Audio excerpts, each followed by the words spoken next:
Have you ever had a strong feeling about something and wondered, is this my intuition or is this anxiety? This is one of the most common questions I hear from clients, especially from people who are sensitive, intuitive, or highly aware of other people's energy. Sometimes we feel something deeply in our body and assume it must be intuition. But the truth is that intuition and anxiety can sometimes feel surprisingly similar. Both can create strong sensations in the body, both can feel urgent, and both can influence the decisions we make. So how do you actually tell the difference? Well, in this video, we're going to explore the key distinctions between intuition and anxiety, and I'll share some signs that can help you recognize which one might be guiding you. Hello and welcome back to Intuition Co. I'm Heidi, intuitive coach, author, and teacher. And here we explore the intersection of intuition, psychology, and human consciousness.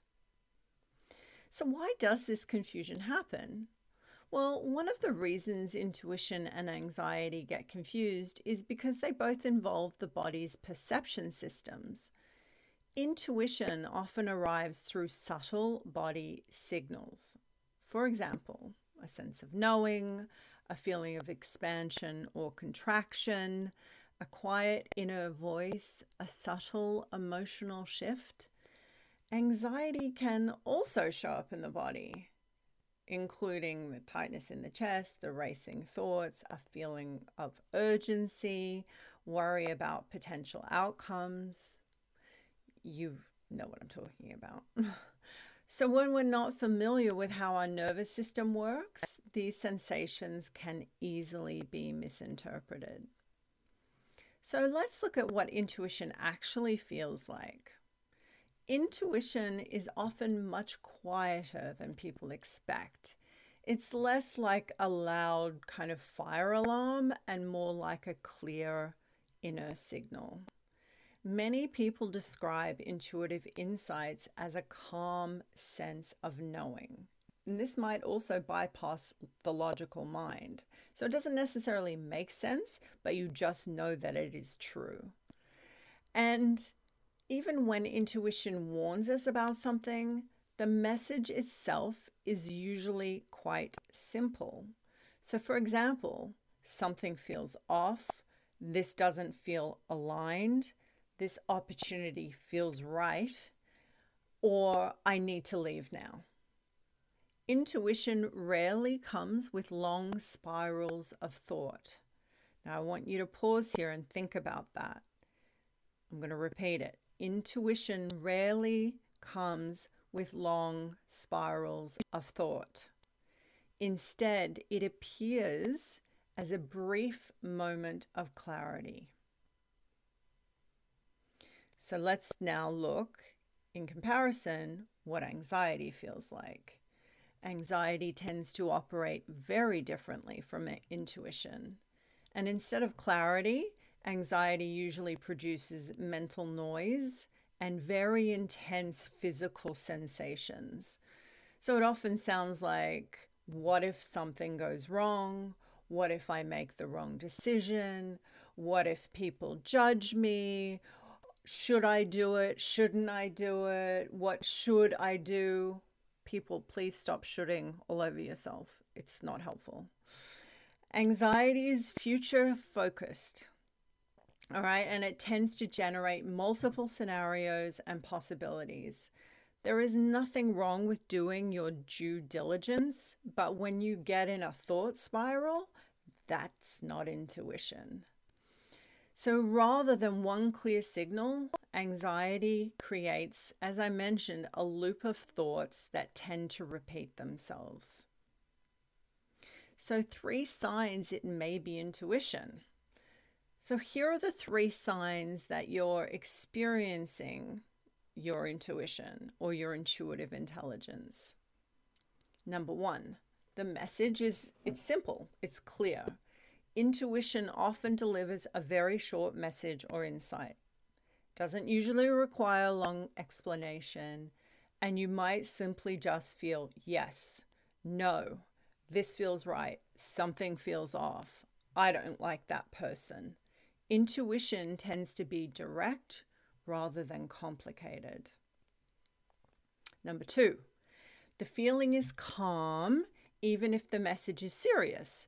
So one of the interesting things about intuition is that even when it's warning us about something, the signal itself is often calm. So you may feel a quiet certainty or a subtle inner knowing. It doesn't usually come with panic. Number 3, the signal passes quickly. Intuitive insights often appear briefly and then they fade. Or they may go as quickly as they come in. And they might also come as a sudden realization, a quick internal message, or a strong but short-lived sensation. After that moment, the mind may start analyzing the experience, but the intuitive signal itself is usually quite quick. This is really important to remember when you get that intuitive insight and you're not sure whether it's like your internal voice arguing with itself. Generally speaking, that intuitive voice or that internal voice will block out intuitive signals. So the people that loop in thought, that can often block out your intuition.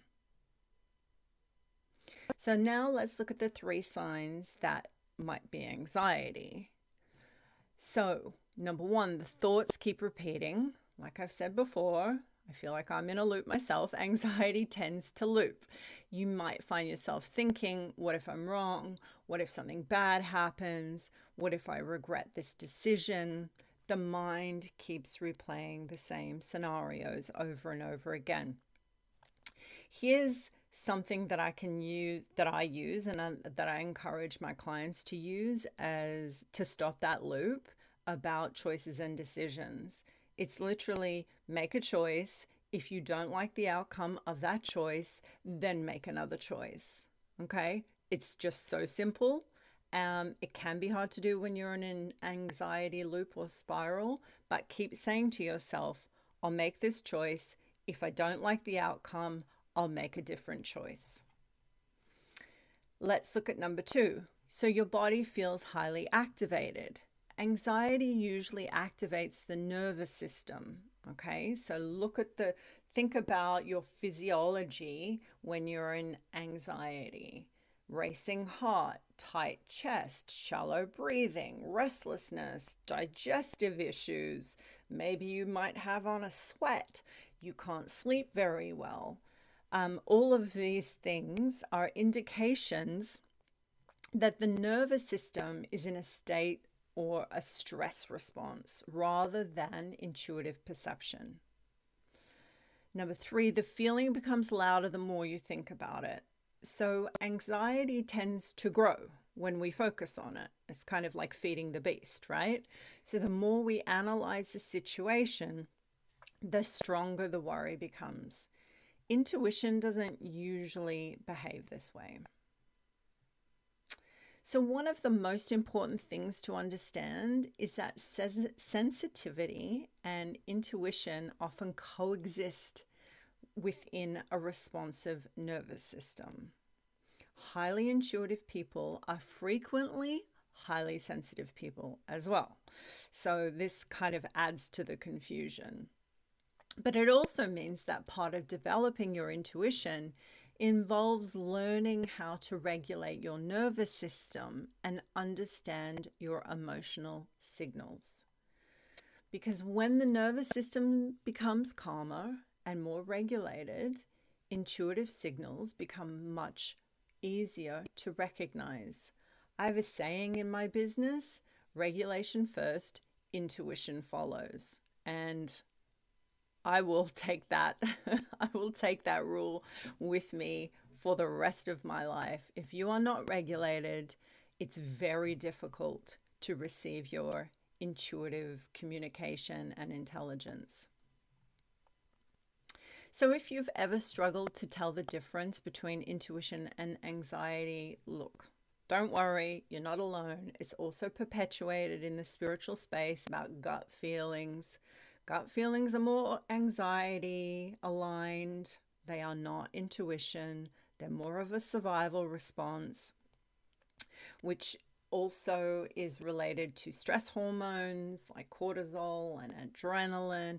So think of it like that. Your gut feeling, generally speaking, is about a survival response, whereas your intuitive intelligence, as I've spoken about, is calm and you just know.